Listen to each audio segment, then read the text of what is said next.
दुनिया में रोजाना करोड़ों लोग किसी न किसी बीमारी का शिकार होते हैं और इन्हीं लोगों की अलग अलग बीमारियों का पता लगाने के लिए डॉक्टर्स अलग अलग टेस्ट करते हैं ताकि बीमारियों का सही पता लगाकर उसका इलाज किया जा सके।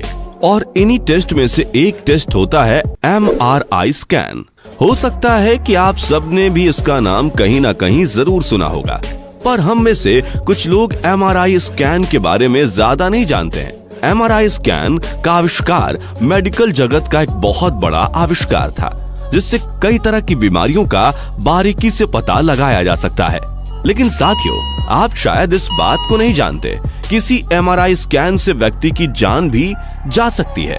शरीर की जांच के लिए बनी यह मशीन कई बार भयानक और जानलेवा भी साबित हो जाती है। हालांकि यूं तो MRI रूम में दाखिल होने से पहले यह सुनिश्चित किया जाता है कि मरीज के पास या फिर उसकी बॉडी के अंदर कोई भी मेटल की चीज ना हो, लेकिन कई बार जाने अनजाने में यह गड़बड़ी हो जाती है।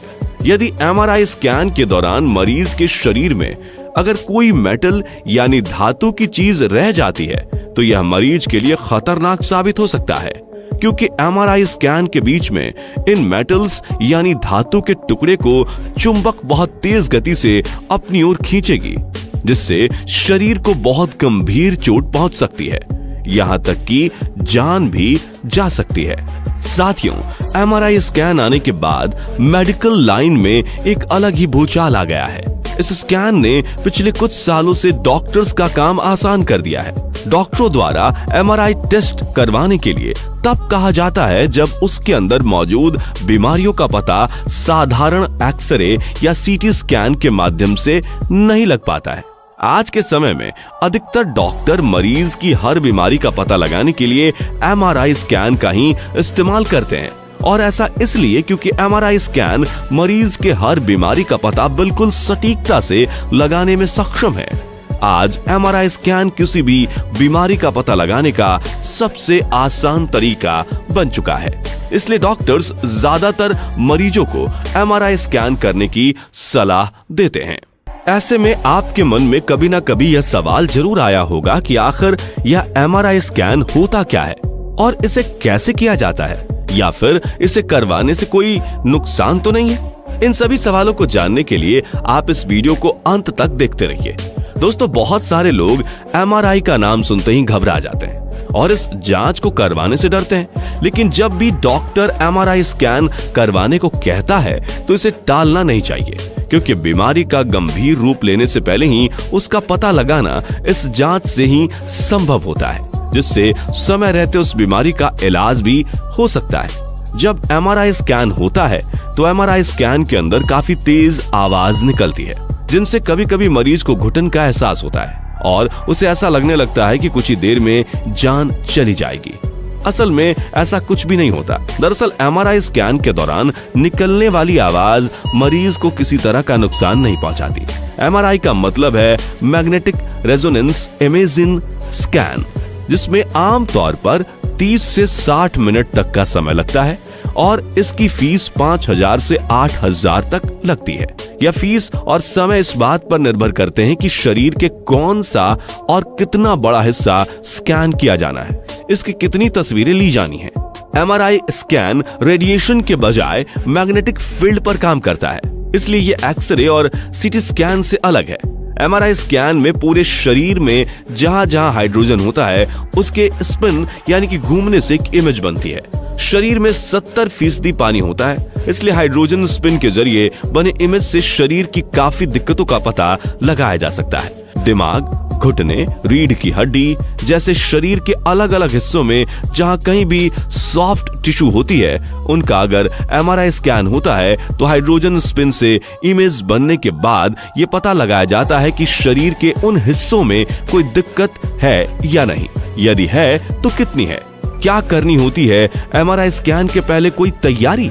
साथियों, आमतौर पर MRI स्कैन वाले दिन आप खा पी सकते हैं और दवाएं भी ले सकते हैं। कुछ मामलों में स्कैन से 4 घंटे पहले तक ही खाने को कहा जाता है ताकि 4 घंटों की फास्टिंग हो सके, और कुछ लोगों को अत्यधिक पानी भी पीने को कहा जाता है। एमआरआई टेस्ट के पहले आपको कुछ सवालों के सही भी जवाब देने होते हैं। इन प्रश्नों के जवाब के माध्यम से डॉक्टर आपके बारे में सारी जानकारी प्राप्त कर लेते हैं और आपकी सुरक्षा के लिए जरूरी कदम उठाते हैं। इन सवालों के माध्यम से रेडियोलॉजिस्ट ये भी जान लेते हैं कि पहले आपकी किसी तरह की सर्जरी तो नहीं हुई है या कोई डिवाइस आपके शरीर में लगाया तो नहीं गया, क्योंकि एमआरआई के दौरान ऐसी स्थिति में समस्या पैदा हो सकती है जिससे मेडिकल स्टाफ को यह पता चलता है कि स्कैन करना सुरक्षित है या नहीं। ये जानकारी देने के बाद मंजूरी भी मांगी जाती है कि आपका स्कैन किया जाए या नहीं, क्योंकि एमआरआई स्कैन ताकतवर मैग्नेटिक फील्ड पैदा करता है। ऐसे में उसके भीतर जाते वक्त शरीर पर कोई मेटल ऑब्जेक्ट नहीं होना चाहिए। घड़ी, ज्वेलरी जैसे नेकलेस या झुमके, पियर्सिंग, नकली दांत जिनमें धातु का इस्तेमाल होता है, सुनने की मशीन, विग, क्योंकि कुछ में धातु के टुकड़े होते हैं। एमआरआई कराने वाले कमरे के बाहर आपको ये लिखा मिलेगा कि दिल में पेसमेकर लगा हो या फिर शरीर में कहीं भी न्यूरो सिमुलेटर लगा हो तो स्कैन ना कराएं।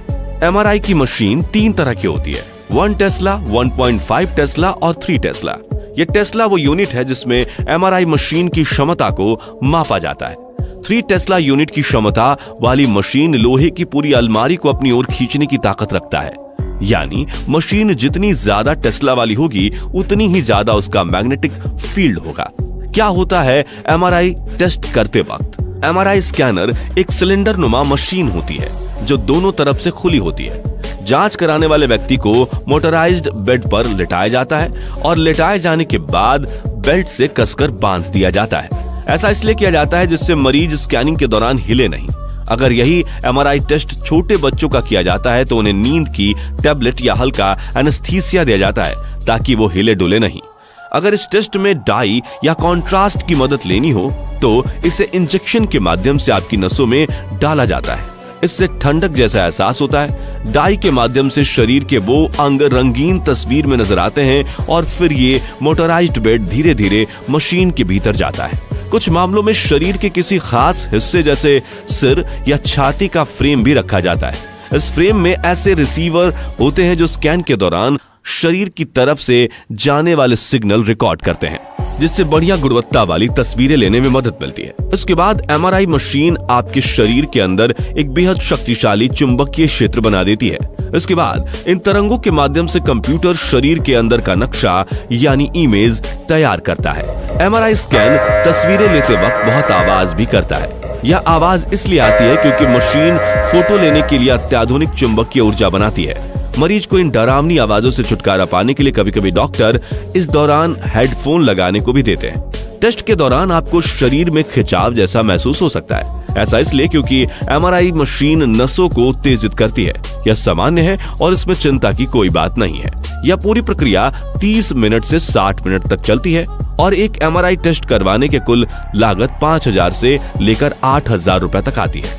अब जानते हैं कब और क्यों खतरनाक होती है ये मशीन। शरीर की जांच के लिए बनी ये मशीन कई बार खतरनाक और जानलेवा भी साबित हो सकती है। यूं तो रूम में दाखिल होने से पहले यह सुनिश्चित किया जाता है कि मरीज के पास कोई धातु की चीज ना हो, लेकिन कई बार अनजाने में गड़बड़ हो जाती है। अगर शरीर के भीतर कोई स्क्रू, शार्पनर या कारतूस के हिस्से हैं तो खतरनाक साबित हो सकते हैं।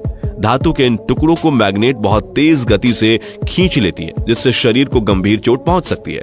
इसके अलावा मेडिकेशन पैच, खास तौर से निकोटीन पैच लगाकर स्कैन रूम में जाना सही नहीं है, क्योंकि उसमें एल्यूमिनियम के कुछ अंश होते हैं। स्कैनर के चलने के वक्त ये पैच गर्म हो सकते हैं, जिससे मरीज जल सकता है। तो फ्रेंड्स, आज के वीडियो के लिए बस इतना ही। अगर आपको ये वीडियो पसंद आया हो तो इसे लाइक और शेयर करें। ऐसे